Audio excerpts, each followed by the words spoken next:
알고 있는 성경, 제가 이해하고 있는 성경 이야기를 여러분에게 좀 들려드리려고 합니다.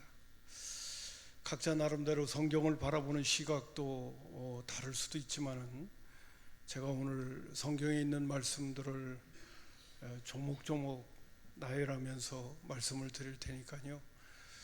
오늘 함께 지어져가는 공동체라고 하는 제목으로 말씀을 드릴 때 이 내용이 과연 맞는가, 또 여러분 성경 구절들을 집에 가셔서 또 한번 확인도 해보시면서 오늘 여러분에게 드리는 메시지를 잘 소화시킬 수 있었으면 참 좋겠습니다.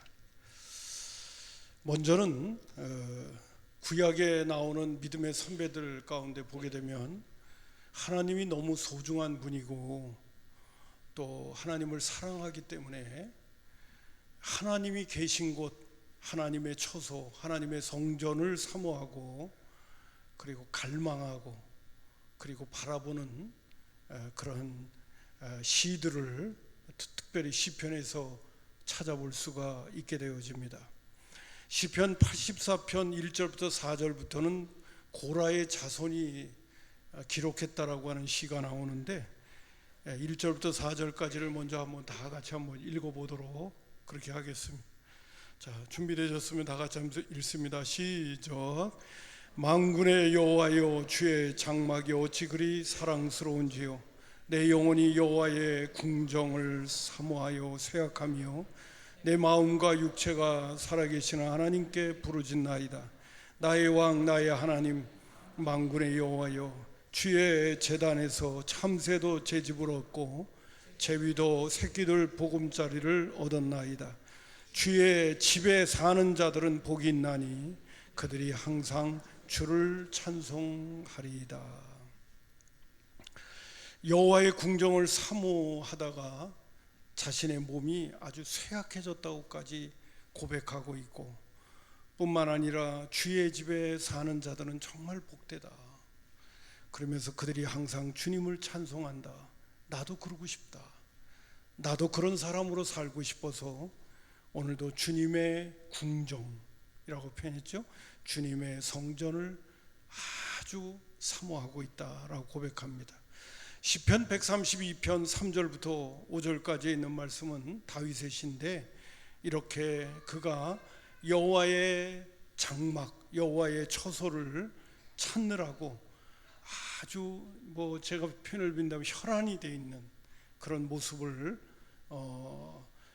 보게 됩니다. 제가 읽습니다. 내가 내 장막집에 들어가지 아니하며 내 침상에 오르지도 아니하고 내 눈으로 잠들게 하지 아니하며 내 눈꺼풀로 졸게 하지 아니하기를 여호와의 처소 곧 야곱의 전능자의 성막을 발견하기까지 하리라 하였나이다 라고 말해주고 있습니다.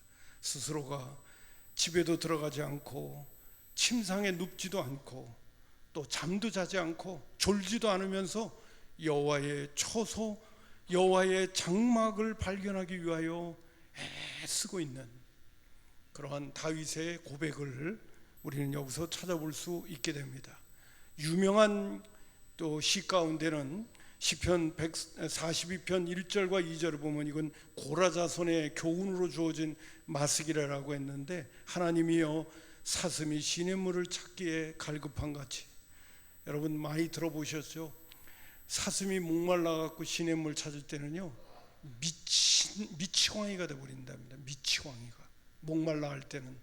근데 하나님이여 사슴이 시냇물을 찾기에 갈급한 같이, 예를 드는 거죠.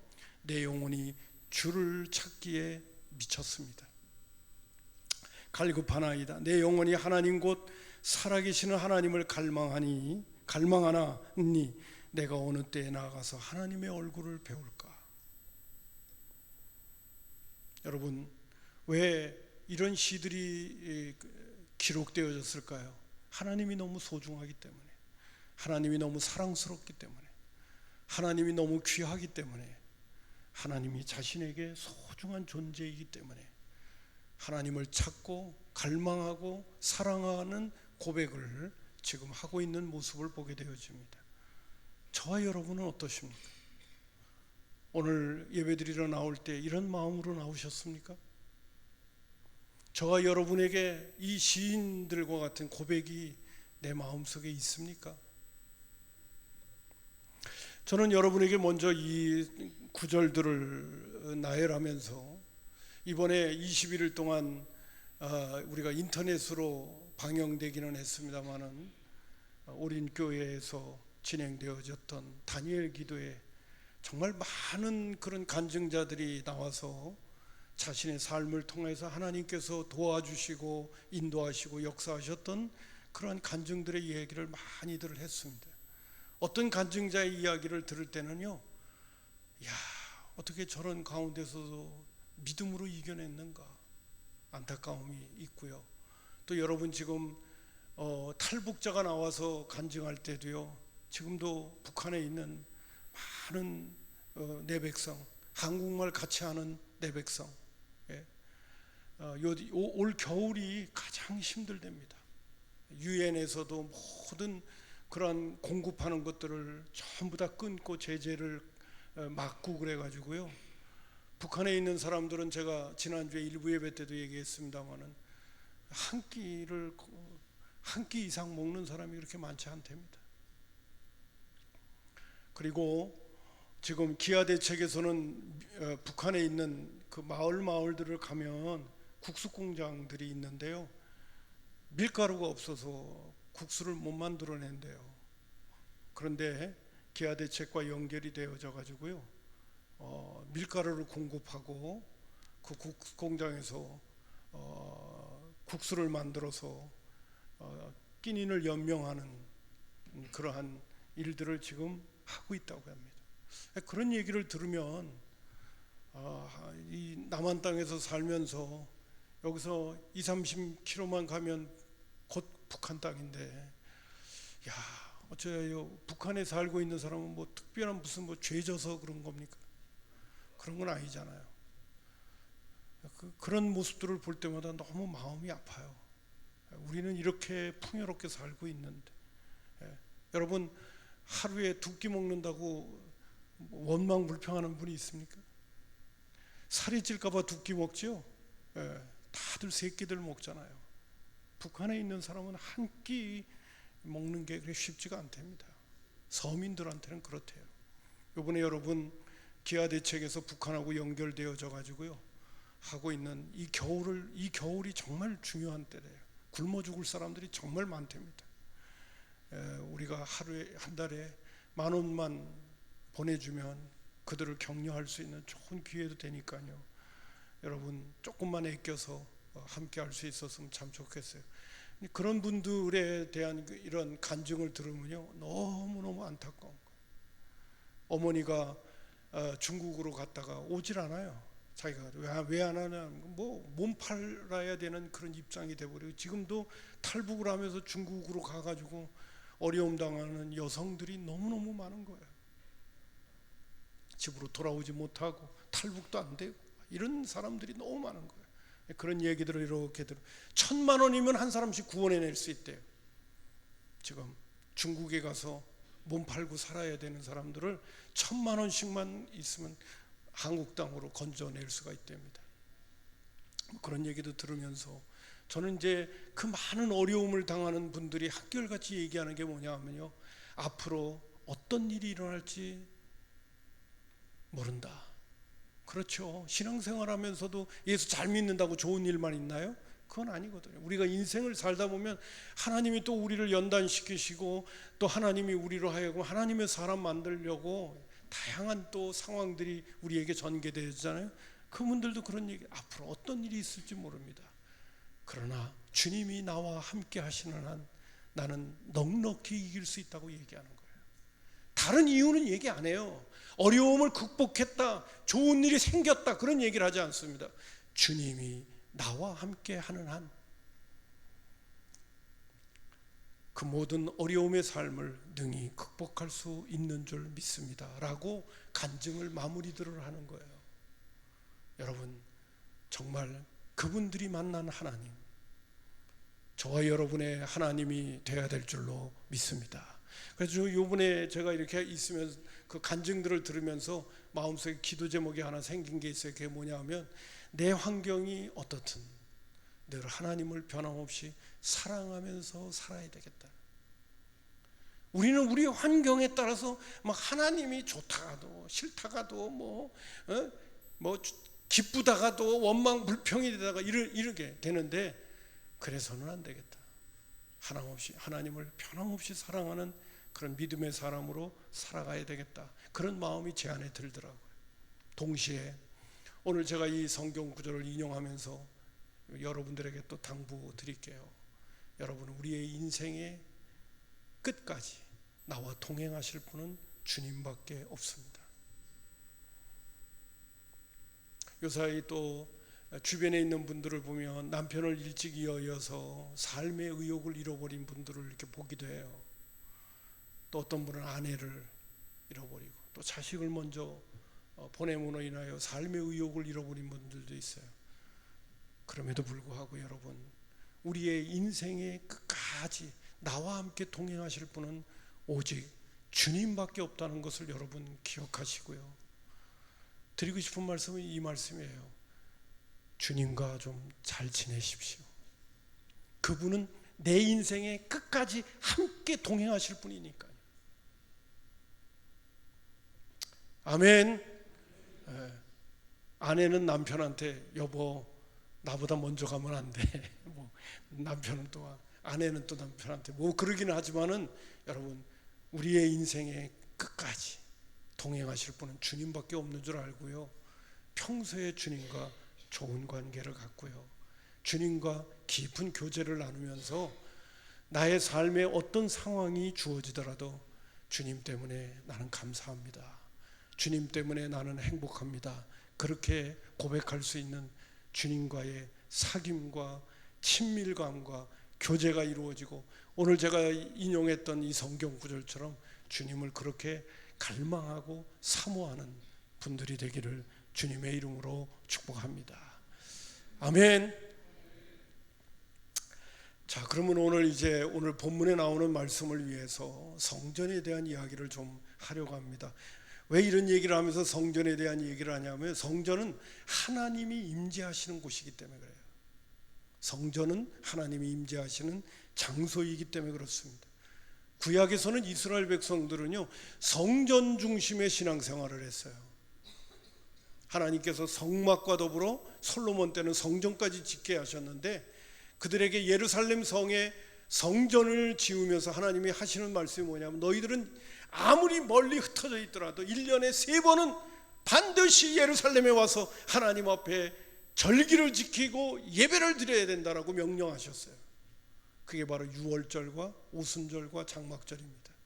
이때는 아무리 멀리 있어도 20세 이상 된 장정들은 반드시 예루살렘으로 와야 되는 거예요. 그래서 출애굽기 23장 14절에 보면 너는 매년 3번 내게 절기를 지킬지니라. 왜? 자기가 살고 있는 집에서 하면 안 돼요. 저기 예루살렘 성전이 너무 멀리 떨어져 있어요. 안 돼요. 왜? 예루살렘 성전에만 하나님이 임재하시니까. 구약의 이스라엘 백성들이 신앙생활은 고달팠습니다. 예루살렘에서 살고 있는 사람은 괜찮았지만은 흩어진 사람은 고달팠습니다. 교통편도 안 좋아서 걸어서 오는 사람들은 진짜 고달팠습니다. 어떤 때는 한 달 이상 걸려서 절기 지키러 와야 됩니다. 근데 하나님이 또 뭐라고 얘기해 주셨는지 아세요? 너희들이 절기를 지키기 위하여 예루살렘에 왔을 적에는 절대로 전쟁이 일어나지 않게 한다고 그러셨어요. 나 그 구절 보고요, 소름이 쫙 끼치더라고요. 너희들이 1년에 3번 절기를 지키러 예루살렘에 올 때는 반드시 외국 민족들이 너희들을 쳐들어오지 않게끔 내가 막아주마. 이렇게. 왜? 절기를 지키러 다들 짐 싸가지고 오는데 그때 전쟁이 일어나면 어떻게 돼요? 끝나는 거잖아요. 그런 성경 구절까지 있을 때, 하나님은 잘 잘 아셔서 모든 일들을 이렇게 설명해 주시고 말씀해 주시고 그렇게 하나님 앞에 예배드리게 하시고 그러셨구나. 여러분 열왕기상 8장 29절 30절에 보게 되면 이런 말씀도 나옵니다. 솔로몬 성전을 잘 지은 다음에 이렇게 하나님 앞에 기도하는 장면을 그냥 여러분한테 소개할게요. 주께서 전에 말씀하시기를 내 이름이 거기 있으리라 하신 곳 이 성전을 향하여 주의 눈이 주야로 보시오며 주의 종이 이곳을 향하여 비는 기도를 들으시옵소서. 주의 종과 주의 백성 이스라엘이 이곳을 향하여 기도할 때에 주는 그 간구함을 들으시되 주께서 계신 곳 하늘에서 들으시고 들으시사 사하여 주옵소서. 하나님이 계신 그곳을 향하여 우리가 기도하고 회개하고 용서를 구하면 하나님 꼭 들어주세요. 항상 하나님은 하나님의 성전에 임재하시고 그곳에 계시기 때문에 바벨론으로 포로로 잡혀갔을 적에도 다니엘의 머릿속에는 하나님을 만나고 하나님이 내 기도를 들어주실 하루에 3번 기도할 때도 예루살렘을 향하여 창문을 열고 하나님 앞에 기도했던 것을 볼 수 있어요. 그래야 주님 만나니까 최소한 그래서 예루살렘을 향하여 창문을 열었다고 얘기하죠. 그래서 구약의 이스라엘 백성들은 성전 중심에 왜 하나님이 계신 그곳 중심으로 믿음과 신앙생활을 했다는 것입니다. 왜냐하면 거기 가야 하나님 만나고 거기 가야 하나님과 교제할 수 있으니까요. 그런데 신약으로 확 넘어오면서 예수님 자신이 성전이심을 우리에게 말씀해 주고 계세요. 구약에 나왔던 모든 그런 율법과 조항에 대한 이야기는 예수님을 소개하고 있었다는 것입니다. 예수님이 실체고 구약에 나왔던 바로 예루살렘 성전은 그림자였다는 거예요. 하나님이 정말 임재하시는 곳은 보이는 지금 건물이기는 하지만 실제적으로는 예수님을 통해서 하나님이 우리 가운데 임재하신다는 거예요. 그래서 요한복음 2장 21절에 이런 말씀을 하셨던 것을 여러분 배경을 또 한번 말씀드릴게요. 예수님께서 뭐라고 그러냐면 예루살렘 성전을 헤롯이 46년 동안 지었는데 이 성전을 헐라 내가 사흘 만에 일으키리라. 모두 사람들이 깜짝 놀라는 거예요. 아니 46년 동안 지은 성전을 어떻게 3일 동안에 다시 일으켜? 제자들도 이해가 가지 않았어요. 예수님의 제자들이 예수님이 부활하신 다음에 예수님이 누구인가를 알게 되었을 때 요한 사도가 요한복음 2장 21절에 이렇게 얘기합니다. 예수는 성전된 자기 육체를 가리켜 말씀하신 것이다. 구약에 나왔던 그 오랜 세월 동안 하나님을 만나는 예루살렘 성전은 누구를 설명하려고 했던 거냐? 예수님을 설명하려고 했던 거라는 거예요. 예수님을 통하여 우리가 하나님을 만날 수 있는 그러한 길에 대한 이야기를 하게 됐던 거예요. 그래서 오늘 우리가 예수님을 구주로 영접하면 예수님께서 우리의 죄를 용서해 주시면서 하나님이 우리 가운데 임마누엘 하시는 거 아니에요. 그래서 예수님이 성전됨과 동시에 그 다음에 누가 또 성전이 되냐면 예수 믿어 구원받은 저와 여러분이 성전이 되는 거예요. 여러분 고린도전서 3장 16절에 보면 너희는 너희가 하나님의 성전인 것과 하나님의 성령이 너희 안에 계시는 것을 알지 못하느냐. 성령님이 우리 가운데 오실 수 있는 거는요 반드시 예수님이 십자가에 못 박혀 죽으셔서 우리의 죄의 문제를 다 처리해 주셨기 때문에 예수님이 나의 구원자여 내 죄의 문제를 해결해 주신 분이라고 믿게 되어지면 우리의 모든 죄가 씻음받게 되어지고 거룩한 그릇이 되어져서 성령님이 우리 가운데 임재하실 수 있는 성전이 우리 자신들이 된다는 거예요. 여러분 옆에 있는 분하고 한번 얘기해요. 당신은 성전이십니다. 얘기하겠습니다. 시작. 에이, 오늘도 싸움하고 왔는데, 오늘도 누구 미워하고 왔는데, 오늘도 화 실컷 부리고 왔는데, 여러분 오늘 우리가 거룩하게 구별되게 하나님의 백성으로 살아가야 되는 이유가 여기 있는 거예요. 하나님이 예수님을 통하여 우리를 성전 삼아 주셨기 때문에. 그래서 주님을 본받아야 되고 힘들고 어렵지만 주님이 내 안에 와 계신데 그분을 불편하게 해드리면 안 되기 때문에 주님이 싫어하는 것을 우리가 생각하고 하면서 살면 안 되는 거예요. 내 생각, 내 뜻 가지고 내 기분대로 내키는 대로 말하고 행동하고 막 이러면 내 안에 와 계신 주님이 너무너무 힘들고 어려워하시는 거예요. 우리가 주님을 닮아가며 살아가는 이유가 내 안에 와 계신 주님이 내 안에서 기쁨이 되어주시고 내 안에서 즐거움이 되어주시고 그분과의 소통이 잘 이루어지는 그런 삶을 내가 살아가기 위해서 늘 주님 바라보며 주님 생각 내 생각 되도록 하는 일에 힘쓰면서 오늘도 믿음의 길을 걸어가는 거죠. 할렐루야. 여러분, 우리를 성전 삼기 위하여 예수님은 엄청난 대가를 지불했다는 사실을 우리는 절대로 잊어버리면 안 됩니다. 죽기까지 복종하시면서 십자가에서 생명 내걸어서 우리를 사랑하시고 우리를 성전 만들어 주셨다는 사실, 예수 믿어서. 그래서 여러분, 사도행전 23장에 베드로가 이런 설교도 합니다. 베드로가 이르되 너희가 회개하여 각각 예수 그리스도의 이름으로 세례를 받고 죄사함을 받아라. 그리하면 성령의 선물을 받는다. 왜? 예수 믿으면 우리 안에 있는 죄의 문제가 다 처리되어져서 우리로 하여금 거룩한 성령님이 오실 수 있는 장소가 되기 때문에, 그래서 성령을 선물로 받게 되어지는 거예요. 할렐루야.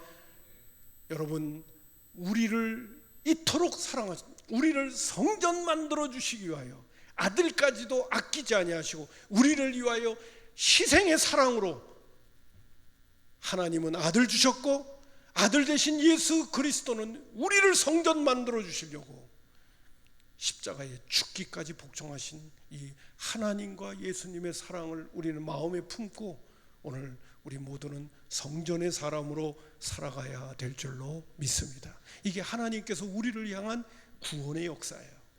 근데 여기서 끝나는 게 아니에요. 우리를 성전 삼으신 걸로 끝나는 게 아니에요. 하나님은 또 하나의 비전과 꿈과 소원을 가지고 우리를 이끌어가고 계시다는 사실이에요. 또 하나의 성전을 하나님은 지금 만들어가고 계셔요. 그 성전이 바로 교회의 성전이라는 것입니다.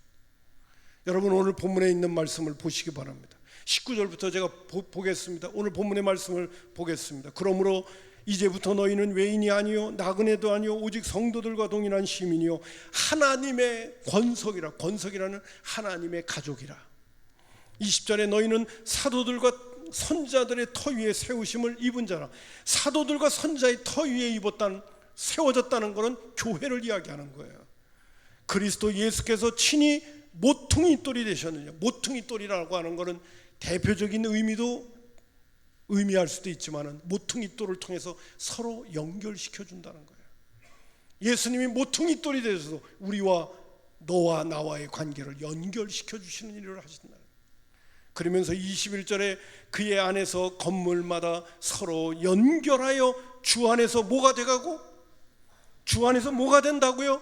성전이 되어가고, 우리 개인 한 사람 한 사람을 성전 삼아주신 것과 동시에 하나님의 꿈과 소원과 비전이 있는데, 그건 뭐냐 하면 믿음의 식구들이 하나로 연결되어지고 사랑으로 뭉치고 믿음으로 뭉치고 서로가 잘 결속되어지고 서로가 연결되어져서 하나님은 큰 성전 하나를 더 만들어 가시기를 원하시고 계시다는 거예요.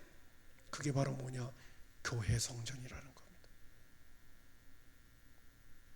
21절을 다시 한번 읽습니다. 그의 안에서 건물마다 서로 연결하여 주 안에서 성전이 되어가고, 건축이라고 하는 한 집을 생각하면서 지금 이 부분을 이야기하는 거예요. 장소를 생각하면서 이 얘기를 하는 겁니다. 구약에 있는 성전을 생각하면서 그냥 그림처럼 얘기를 하면서 22절에 너희도 성령 안에서 하나님이 거하실 처소, 하나님이 거하실 처소가 그걸 뭐라고 그래요? 그걸 성전이라고 그러잖아요.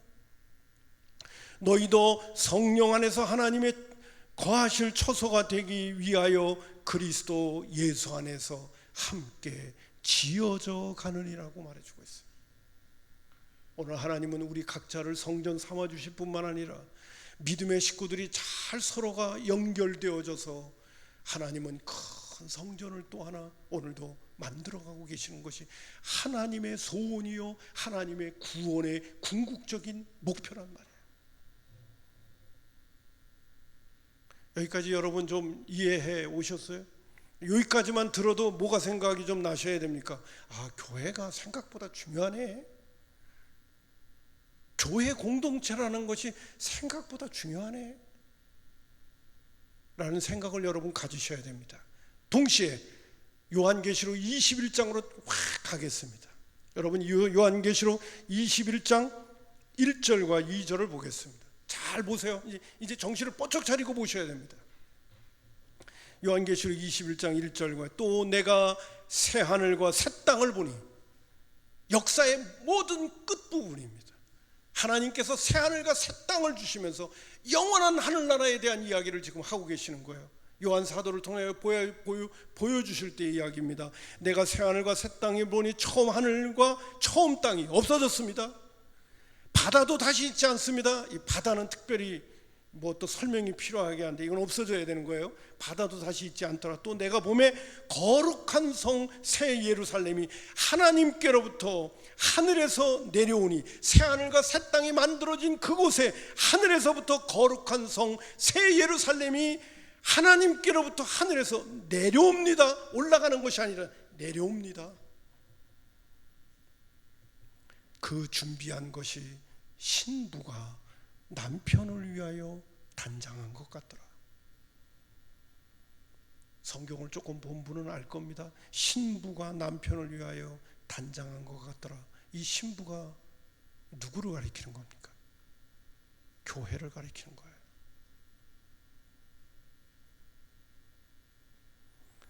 계시록 21장 9절과 10절을 보겠습니다. 일곱 천사 중 하나가 나와서 이리 오라. 내가 신부 곧 어린 양의 아내를 내게 보이리라. 어린 양의 아내 누구예요? 그 신부가 누구예요? 교회예요. 누구 한 분은 이러시네. 우리요. 신부 곧 어린 양의 아내를 내게 보이리라 하고 성령으로 나를 데리고 크고 높은 산으로 올라가 하나님께로부터 하늘에서 내려오는 거룩한 성 예루살렘을 보여주는 거예요. 거룩한 성 예루살렘이 곧 교회란 말이에요.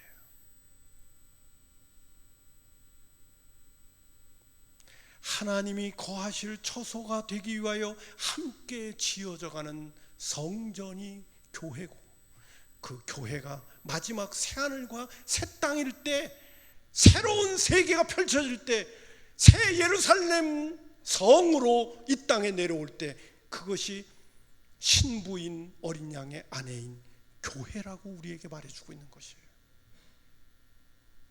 결국 영원한 하늘나라에 우리가 영원히 살기 위하여 하나님이 그림처럼 보여주던 거룩한 성 새 예루살렘, 하나님이 거하실 처소로서의 성전으로서의 모습은 바로 뭐냐? 그게 바로 교회고, 그게 바로 거룩한 성 새 예루살렘 성이란 말이에요.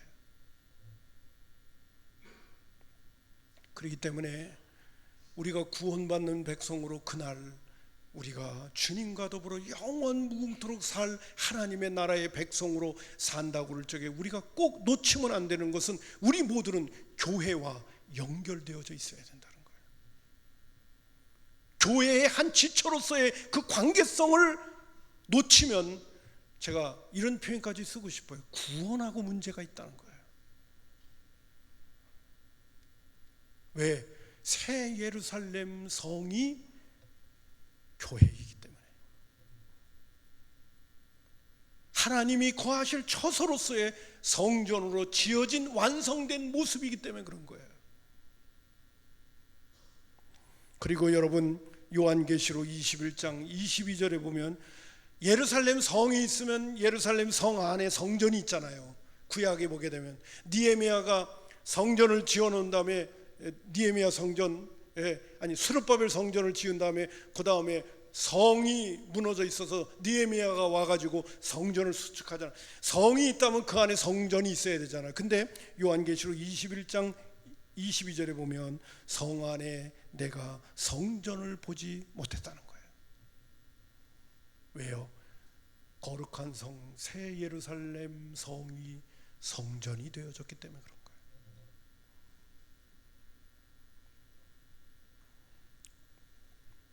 그러므로 여러분, 오늘 우리는 제가 곧잘 이런 얘기를 할 때가 있습니다. 구원의 시작은 개인적으로 이루어지지만은, 그러나 구원의 완성은 공동체적으로 이루어지는 거예요.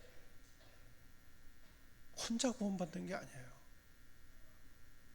교회의 일원으로 우리가 잘 결속되고 연결되어지고 하나가 되어지는 그 아름다운 모습 속에서 하나님이 임재하시면서 영원한 천국을 하나님이 이루시는 거예요.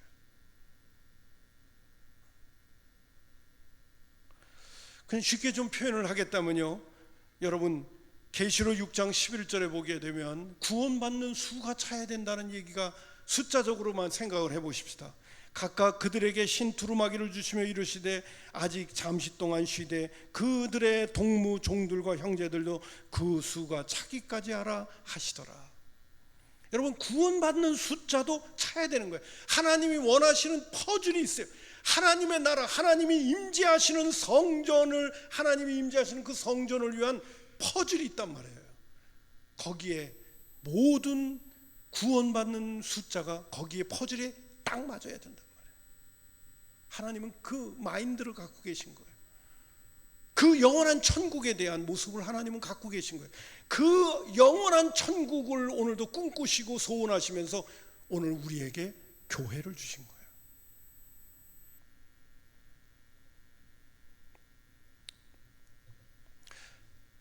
자, 제가 여러분에게 이 말씀을 드리면서 좀 강조를 하기 위해서 이런 표현을 좀 쓰고 싶습니다. 그렇기 때문에 여러분, 우리의 육신의 피부치 가족보다 더 중요한 건, 궁극적으로 더 중요한 것은 믿음의 식구들이에요.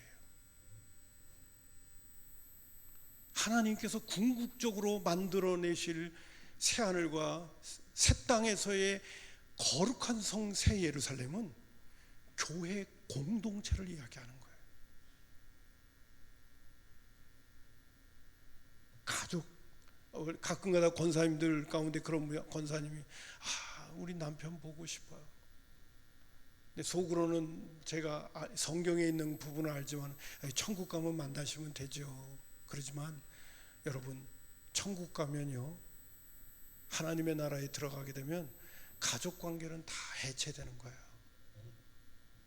제가 이 얘기도 한번 할게요. 무슨 얘기를 하냐면, 사두개인들은 부활을 믿지 않는다고 그랬어요. 그런데 예수님한테서 아주 짓궂은 질문을 합니다. 예수님, 구약에서 내려오는 기업 무리가 있는데 어떤 사람 가운데 7 아들이 있었습니다. 7 아들이 있는데 첫 아들이 결혼을 해가지고 장가를 갔는데 그것도 아들을 낳지 못하고 세상을 떠나버렸어요. 그래서 그러면 둘째 아들이 형수를 취해서 대를 물려줘야 되거든요. 그걸 기업무리라고 해요. 반드시 구약의 율법에 그 부분이 나와요. 근데요, 그 가정에 7 아들이 있었는데 7 아들이 한 아내만 하다가 다 죽었어요. 그러면 부활 시에 그 여자는 그 7 아들 가운데 누구의 아내가 되겠습니까? 예수님 그 얘기 듣고 아주 심각하게 곤란해졌어요. 근데 예수님 이렇게 대답하십니다. 마태복음 22장 29절과 30절에 예수께서 대답하여 이르시되 너희가 성경도 하나님의 능력도 알지 못하는 거로 오해하였도다. 부활 때에는 장가도 아니가고 시집도 아니가고 하늘에 있는 천사들과 같으니라. 하늘에 있는 천사들은 성별이 없어요. 남녀가 없어요. 우리가 영원한 하늘나라에 들어가게 되면 옛날에 내 남편이었네, 내 자식이었네, 그 정도는 알아보는지 몰라도 그것이 피부처럼 무슨 관계를 깊이 맺고 그런 것들은 없어져 버리는 거예요. 그건 뭐만이 중요하냐? 믿음의 공동체만이 중요한 거예요. 하나님의 거하실 처소로서의 거룩한 성 새 예루살렘만이 중요한 거예요.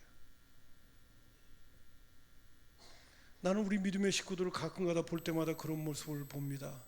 막 가족들에 대해서는 그냥 열심히 애를 쓰고, 교회는 남의 일처럼 생각해요.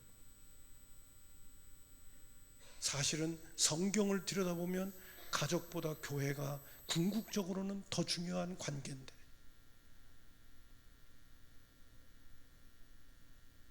나는 오늘 우리 믿음의 식구들이 목사님 오늘 희한한 얘기를 하네요. 근데 죄송합니다. 서두에 말씀드린 것처럼 성경은 가족보다 더 중요한 것이 교회 공동체임을 얘기해요. 왜? 궁극적인 하나님의 소원의 나라는 교회이기 때문에 그런 거예요. 그렇다고 가족들 무시하라는 건 아니에요. 바울 사도가 디모데전서 5장 8절에 누구든지 자기 친족, 특히 자기 가족을 돌아보지 아니하면 믿음을 배반한 자요 불신자보다 더 악하다고 그랬어요.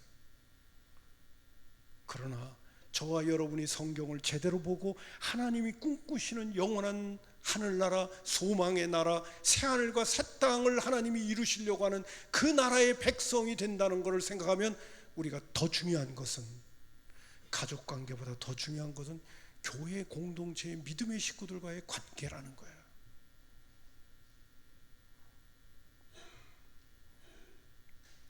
그렇기 때문에 초대교회 믿음의 식구들이 요한계시록 22장 20절에 보면 이런 말 나옵니다. 마지막 끝부분에 이것들을 증언하신 이가 이르시되 내가 진실로 속히 오리라 하시거늘 요한사도가 고백합니다. 아멘. 주 예수여 오시옵소서.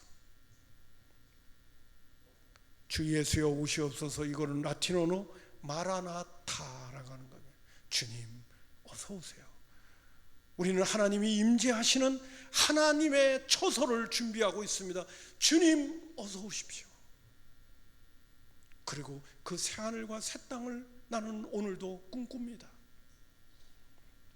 마라나타, 이것이 초대교회 믿음의 식구들의 늘 기도의 제목이었습니다. 마라나타, 주 예수여 오시옵소서. 그리고 믿음의 식구들이 만나면 그들의 인사말이 뭔지 아세요? 마라나타, 주님 어서 오세요. 그들의 꿈이에요. 왜? 하나님의 소원이었기 때문에 그렇게 믿음 생활을 했다고 하는 것입니다. 여러분, 우리가 교회를 떠나서 구원받는다는 건 그래서 힘든 거예요. 교회를 등한히 하면서 믿음 생활 잘한다는 건 그래서 어려운 거예요. 나는 우리 성산교회 믿음의 식구들이 하나님께서 이렇게 엮어주셨어요. 교회를 튼튼히 세워가야 됩니다. 교회가 교회될 수 있도록 사도행전 2장 42절에 보면 사도의 가르침을 받아 서로 교제하며 떡을 떼며 그리고 전혀 오로지 기도에 힘썼다고 그랬어요. 저는 그 말씀이 참 마음에 와닿았. 마지막 부분, 사도의 가르침을 받은 다음에 서로 교제하고 떡을 뗀다는 이야기거는 성찬식이에요. 성찬식은 주의 죽으심을 오실 때까지 전하는 것에 대한, 그들은 모일 때마다 우리가 왜 모였느냐? 그것은 주님이 우리를 위하여 죽으셨다. 우리의 죄 때문에 죽으셨다. 떡을 떼면서 그들은 항상 생각하고 그거를 주님 오실 때까지 전하는 것이 우리의 사명이다 하고 생각하고, 동시에 하나님의 교회가 하나님의 교회가 될 수 있도록 하려면 우리 힘으로, 우리 능력으로, 우리의 노력으로는 안 되기 때문에, 우리는 너무 부패하고 타락하고 인간적이고 세상적이고 이기주의이고 자기중심적이고 그렇기 때문에 안 되기 때문에 그들은 하나님의 은혜를 늘 구하는, 오로지 기도에 힘쓰면서 주님의 소원이 이루어지게 해주세요. 주님의 뜻이 이루어지게 하세요. 주님이 세우신, 피값 주고 세우신 그 교회가 교회될 수 있도록 해주세요 라고 하면서 그들은 하나님 앞에 기도하고 부르짖고 도움을 청하고 성령에 충만해서 날마다 성전에서 모이기를 힘쓰며 그들은 떡을 떼며 집에서 서로 찬미하고 하나님께 영광을 돌리며 살 때에 하나님께서 날마다 믿는 자를 더하게 하셨다고 말씀하십니다. 여러분, 오늘 이 말씀을 들으면서 가족보다 교회가 중요하다는 것을 꼭 잊지 마십시오. 그것을 생각만 해도 오늘 설교는 한 90점짜리는 될 것 같아요. 잘 생각하십시오. 궁극적인 그 나라는 교회 공동체라는 사실이에요. 이걸 꼭 잊지 마시고 교회를 잘 세워가기 위하여 우리는 예배드리는 일 뿐만 아니라 우리는 여기 5가지 이 원칙이 친교하고 양육받고 그리고 내 이웃을 내 몸같이 사랑하기 위하여 봉사하고 그리고 주님이 왜 이 땅에 2000년 전에 오셔서 십자가에 죽으셨는가를 만방에 전하는 일에 힘쓰는 것이 바로 교회가 해야 할 일이고 또 교회를 세워가는 주님이 함께 하시는 교회를 만들어가는 중요한 역할이라는 것을 잊지 마시고요. 우리가 교회를 위하여 하나님의 소원과 꿈을 이루어드리기 위하여 애쓰고 힘쓰고 함께 할 때 그것이 바로 이 땅에서의 천국이 되어지는 거고 그리고 새하늘과 새 땅이 돌아올 때 영원한 천국에서 우리가 영원히 사는 그러한 미래가 된다는 것을 성경이 오늘도 말해주고 있다는 것을 꼭 잊지 마시고요. 하나님의 말씀의 사람으로 오늘을 살아가는 저와 여러분이 되기를 주님의 이름으로 축복합니다. 기도하겠습니다. 고마우신 아버지 하나님, 오늘 주님 앞에 나온 우리 믿음의 식구들과 함께 주님께서 피값